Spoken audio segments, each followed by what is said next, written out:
మీ father రామ్‌షా గారు కూడా చాలా, చాలా గొప్ప రైటర్. చాలా ఇండస్ట్రీలో నుంచి రైటింగ్ ఇండస్ట్రీలోనే ఉన్నారు మీరంతా గూడా.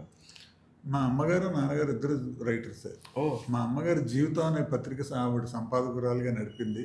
ఓహ్! తర్వాత అంటే ఆవిడ హెల్త్ ఇష్యూస్ వల్ల ఆవిడ ఆపేయాల్సి వచ్చింది. అభిసారికి మాత్రం నాన్నగారు కంటిన్యూ చేశారు. 60 నుంచి ఆయన 90లో ఆయన పోయేదాకా ఆయన ఎడిటర్ కింద ఉన్నారు.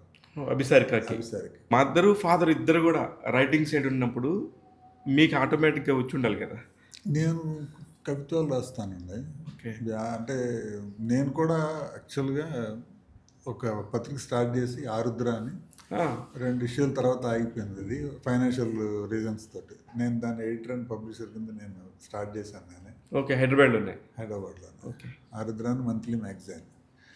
యాక్చువల్‌గా అప్పుడు అది చాలా మోడర్న్ కాన్సెప్ట్స్. హ్మ్. దాన్ని అది అయిపోగానే ఇమ్మీడియట్‌గా ఈనాడు సండే సప్లిమెంట్స్‌లో వాటిల్లోనూ ఇంకా తర్వాత స్వాతి వాళ్ళలో కూడా కొన్ని ఫీచర్స్‌ని అడాప్ట్ చేసుకున్నారు ఇమ్మీడియట్‌గా. ఓకే. అంటే డిజైనింగ్, లేఅవుట్ దగ్గర నుంచి నేను గ్రాఫిక్ డిజైనర్ని కాబట్టి అది బాగా ఇన్నోవేటివ్‌గా, డిఫరెంట్‌గా తీసుకొచ్చాం. ఓకే. దాంట్లో ఈవిడ కూడా కొంత కొన్ని ఆర్టికల్స్ రాసారండి? చేసింది. ఓకే. ఓకే. సో అలా ఇద్దరం కలిసి యుద్ధం చేసింది అది. అదే.